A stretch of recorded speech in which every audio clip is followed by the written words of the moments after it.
Connor, move that twist. Look, when we hot swap, you can fix whatever you think is wrong with this setup. How you going? And welcome to our show, A Button. Today starring Tess, Connor, and 𝑖𝒏𝒊𝒔𝒆𝒔 video game Unpacking.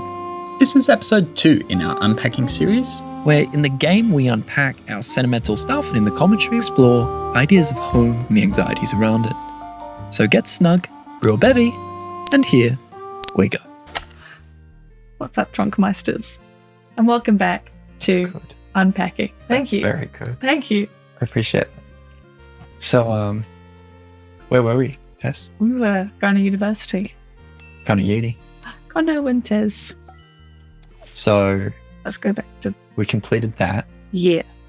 97, 2004. We want to reset this. University. 2004?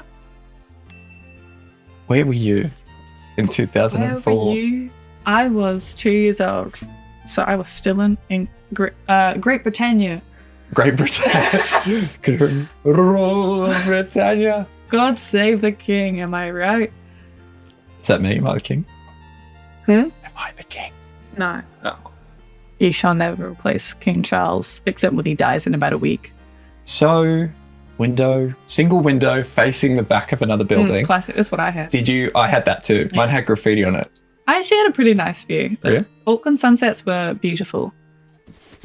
And it's weird, it's very different to where we live now because Precious. Yeah. it's all very flat in Auckland, whereas we're surrounded by mountain here. So that was very strange to see. I'm like, I can see forever. I guess that's a good point. I didn't think, I'm used to that, but must have been jarring to see a different kind of vista. Oh, yeah. The old sea change, tree change. I don't know. Mountain change, all the different kinds of challenges. Challenges? No, what's that?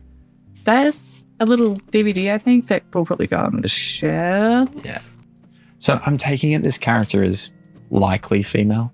I think so, from the last. And the makeup brushes, right? Unless they're pencils. They could be art gear. We said they were makeup brushes last time. Oh. Interesting. Drawers. Already more space than I had in my little one studio. Same. So the TV definitely goes on the bed, yeah? In there. That's a computer. I don't know if you remember, but 2004 computers were beefy boys. Shoot. I don't remember. Maybe there. Yes. So when it comes to your university experience, give me one thing that was most challenging, just off the top of your head. Immediately challenging, like day one, week one, month one. Making friends. How'd you go with that? I did all right. Tips, techniques? Be friendly with your floor mates, flatmates. That's key. You don't have to be friends with them forever. But it is good to be on good terms with them because you'll see them more than anyone else, especially if you're in uni halls. You'll eat dinner with them. You'll see them. They're good study partners. So yeah, I would say be friendly with everyone you meet to start with and then pick and choose. From there. Yeah. Once you find groups you click with more. Yeah. So what was the challenge though? Trying to put yourself out there with an entirely new friend group. Was that simple? Was that hard? It was, so you're an introvert, I'm an introvert. And when you're in a room full of introverts and you have this extrovert override button that just clicks in your brain because everyone else is an introvert. And you're like, someone needs to take charge. Yeah. That was my role. Because I chose to be on an alcohol-free floor because I'm fucking loser. That's a thing? Yeah. Yeah, right. So floor 10, shout out. Also, what's this? That's a poster. Oh. Holy, what? What's the worst place to put it? I'm going to put that there. It's going to say no. So yeah, I had that introvert override thing because alcohol-free floor, naturally people aren't really party people. But also I was put on a floor with a bunch of Christians, which all power to you. Just praise be to them. Yeah, praise be. This wasn't my style of living, so I learned a lot about Christianity and how much conflict there is in between denominations, like friendly conflict, but also genuine conflict. Yeah. So that was interesting hearing those conversations. But yeah, they were all very shy, introverted, Just one moment. studious. Look at that art. Who is that? That is gorgeous. Is she a fairy? That's okay. Which Okay. So there's a study that you brought to my attention, Tess, Yes. and it mentioned, and preface, I'm blessed, thankfully, with a lot of friends, especially doing 1 year of an arts degree, with mates who identify as LGBTQ+. And the study you brought to my attention is something along the lines of urban areas being in ways a little bit of a haven for exploring identity, I guess. Oasis. Urban oasis. Can you share what that meant for you? Did you have experience with that? Did you have... What's the guy? Yes, I absolutely had experience with an urban oasis. So, small town girl living in a lonely world. I chose to go to Auckland University for my first year, which is Holy what? bathroom. Break time. We touched on making new friend groups, introversion in social settings, and are kicking off with exploring your identity. You might love this video, sharing places you could go to meet new people in your area. This article, collating study matter on the challenges of friends if you're more introverted like me, and this thought-provoking philosophical take on how to be confident from School of Life's author. Let's try an exercise. Rate your social life out of 10 according to your needs. And resume. Holy what? Bathroom. Toothbrush nice should go right there. Carry on. So yeah, I chose to go to Auckland because I wanted to get far away and be ambitious and career oriented. I don't know. I wanted to be a version of myself. I wasn't. So I went there and I saw and met lots of gender diverse people, which was Look at all the poses. Okay, which one's you? I think the dab. that's me. That's you. Because like 90% of the time I'm like doing some You're thinking weird about shit, something. talking You're trying memory to remember palace, one thing. trying to remember one thing. Yeah.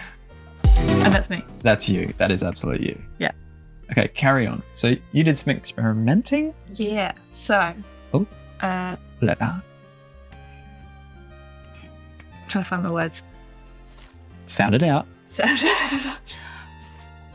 Being in a small town is really restrictive because you're expected to conform to ideals of what everyone looks like. And Because you'll stand out in a huge way. exactly. And you've mentioned something, you brought it to me. Tall poppy syndrome. Yeah, that's huge in New Zealand, is tall poppy syndrome. We love to cut down anyone that is different or especially talented in some way. Or just people that like to look a little different or a bit more creative than everyone else. So small towns, everyone here. If you're a guy, you wear rugby shorts and a hoodie and sneakers. If you're a girl, you don't wear anything too crazy. Like, you're stylish, but it's not anything super exciting. But Yeah, well, don't outdo me. yeah, exactly. And that's no dig to What do everyone I do with grew up this? with. What do I do with this? Ah! You put it On the bear? I think there's gonna be more. Do you hang them on clotheslines? I don't. So they go near shoes? There they go. Oh, I can't wait to organize everything. Yeah, so you don't really get a chance to experience different sides of appearance. Connor, I swear to fucking God. I'm trying to make meaningful points here. And you are, honey. You are. Thank you. You don't get to experience with androgyny or just try and dress in different clothes, because the moment you do, people will be like, oh my God, she's gay, she's whatever. And that might or might not be true, but no one's giving you a chance to figure it out on your own first. So I went to Auckland and I tried dressing more masculinely because I hated being a woman, what that meant to me, because it meant so much Yes. expectations to be, Especially in 2004. especially in 2004. Just even a few years ago. Like, I mean, now there's still expectations to perform a certain way. And I was eternally frustrated by people saw me and they saw woman first, person second. And that was Connor, move that to Look, when we hot swap, you can fix whatever you think is wrong with this setup. But as an experienced of 1 year, way less than your uni student, but I blitzed that 1 year. Let me tell you, nothing is more efficient than making toast. While you're doing a shit. Well, you can't do that because you need to lift, that's where your toothbrush sits. You actually use the public bathroom out in the dorm. Oh, I see. Never your own. Okay. Yeah. So, Urban Oasis was a great opportunity for me to try and dress more masculinely and discover what worked for me. And I had some support from friends, Ken specifically, with a trans friend of mine. And he was like, do you want me to use different pronouns for you? I was like, yeah, sure. And he let me know whenever he referred to me in story using different pronouns. He's like, and how does that make you feel? And I was like, I'm not sure I like it, which was eye-opening But what a safe space. Yeah, exactly. What a safe space to explore that. So thank you, Ken. I hope you're doing well. And share this video with them. Yeah. And then I got to find out what works for me and what labels work for me. And I now get to embrace the parts of womanhood and femininity in a way that represents me most accurately. And I'd never be able to do that in a small town. And I still embrace those parts that I learned. So I think... I'm sure so many queer people feel the same, getting to escape and be themselves. And is that restricted to just queer people, though? Not necessarily. That kind of freedom of being in a foreign place and maybe even excited or safe to, I guess, from what I heard then, try something new, roll new dice, and not be afraid that there'll be immediate repercussions. I think queer people will resonate with the specific story a lot more, but it's not exclusive to queer people at all. I'm sure you have stories about going to uni and it being a chance for you to actually explore what you wanted to. For me, it was huge. Having a first night, I remember I'm the eldest of 79 sisters. Yeah. It was enormous. The first night I was at my new rental. There was this euphoric feeling of excitement that I couldn't sleep the whole night. And it wasn't too good to be true. It was similar to what you described, but less about gender, more just about acting in ways, behaving in ways, trying things, making friends, who you hang out with, where you go. That kind of lack of policing on a good or bad meaning parent's behalf. That was phenomenal. To have the feeling that I could read a book, take on that mentorship from someone, or learn something at university from a lecturer I admire, or pick up a tip from a friend, and have the time in weeks or months to experiment with changes and have no one but myself be paying close enough attention to notice. And that was phenomenal for me at the very least. What do you think that did for your academic studies? Voila! We discussed distancing from home, tall poppy syndrome in communities, and cities as urban havens to experiment with your identity. Consider this philosophical crash course on identity using Doctor Who, a podcast on how expectations change the way you and I behave without us knowing, and of course, give this game a try if you want a timeless, scoreless game to decompress to. Now, think about the different people who encounter you, friends, family, peers, etc. How does your identity change? Here we go. What do you think that did for your academic studies? Oh, it was quite profound. There was a few times where I was able to take risks that I wouldn't have if I was afraid of, for example, my parents coming in wagging a report card in my face because it went wrong. But I'm a bit of a kook with the memory thing. There was a point where I had to memorize for a history exam in a short period of time, and I had to practice for a performance which was more important at the time by my teacher's ask. And I just had to remember a ton of verbose facts. Beethoven was born in this year, did this, his wife's name was this, he wrote this opus in this year, performed it here. It wasn't that important to me. But I just read a few books written by people who compete in memory championships. I don't even know what that is. An alarm clock. What time is it? You're setting the time. I am. It's 9:40. 9:40 on a Tuesday. Chicago. Chicago. But I got to play for the first time with myself with the stakes of an actual graded exam, actual graded exam, some memory techniques.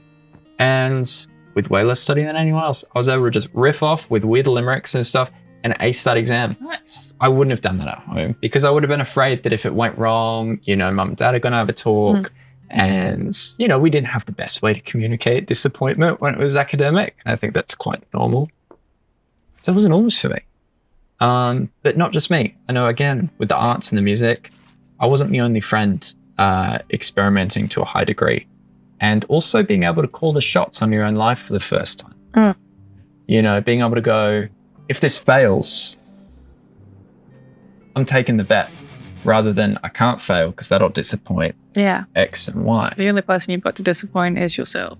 Yeah. And so while I stack these clothes obscenely high, I'd like to highlight the study that I came across, which outlined this thing I hadn't heard of before, because I guess the study coined it. And now, where would you put toilet paper in your bedroom? Probably in not bedroom. We know we can put things on the pillow. And it's this idea of being an emerging adult, thank you very much, being in that age bracket of 18-something to like 28. I'm nearly aging out. But it being a huge point in your life where you're actually calling the shots for yourself. You're making choices, experimenting with things. And when you come out of it, you're more or less going to be on your path for the rest of your life in a big way. And that coincides with the time people train up for trades or go to university. And I don't know, fun to look back at my period from 18 to now 26, still in it. It's been a time filled with enormous change. And it has been so for most everyone I've met. What about you, though?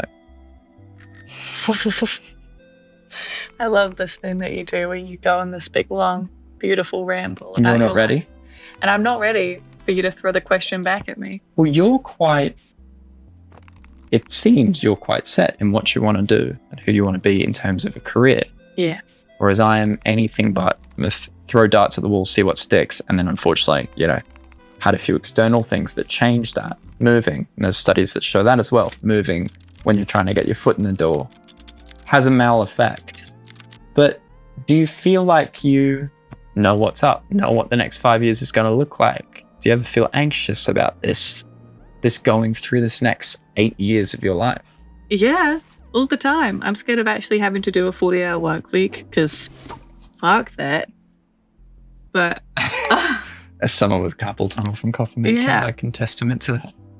Like, I'm excited to work because it'll be a job that I want to do.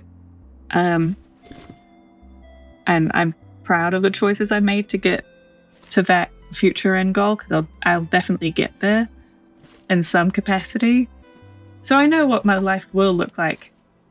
My anxieties come from that goes in the kitchen, for sure. Or no, just there's all we have a little Tess, just one moment. Right? I didn't know you could do that. Right? Sharks. I'm asking for 10% in my company, and in exchange, you get this cup. It's like, just like, are you manufacturing more? No, it's just this one. I'm busy. I'm busy that day. Yeah. So I'm very anxious about my future, and okay, you've got to move that cup. We'll get there. You'll have your turn. Yeah, I'm anxious about having to get started. And it's like anxious excitement, for sure. Most of my anxiety lately comes from how it will pair well with your future as well. Because I want a future where we're both happy. Oh shit, we're a couple. Yeah, we're a couple, and I don't know. We're partners through life. See, if you had moved the toaster, you could put the toilet paper. No, we're good. No, we're good. Okay. Oh.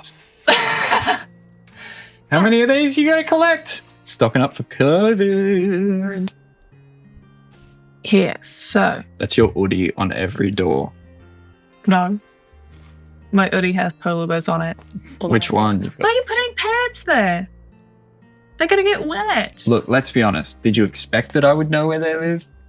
Are No. you really disappointed? Okay, once you've unpacked the boxes, we're switching seats. Absolutely. Because I don't know what that is. That's a bin. It goes next to the toilet. So, we're introverts.